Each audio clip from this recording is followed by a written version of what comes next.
د امریکا د ټکزاس ایالت په پورټ وورډ سیمه کې په یو هوټل کې درنه چاودنه شوې.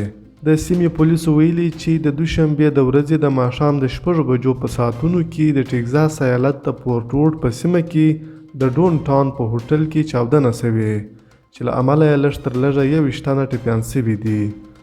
د بل پلوه په سیمه کې د میډ سټار په نامه ادارې چې امبولانس او لومړنیو روغتیايي خدماتو چارې په غاړه لري ویلي چې د ټپیانو نه د 4 تنو روغتیايي حالت باریک دی.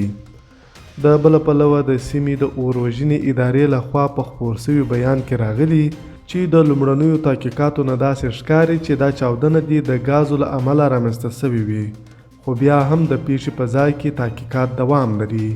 ویل کېږي چاودنې هوټل کې ودانۍ ته هم زیان رسولی دی. د ځلا نیوز قدرمنو لیدونکو له ملتیا مو مننه.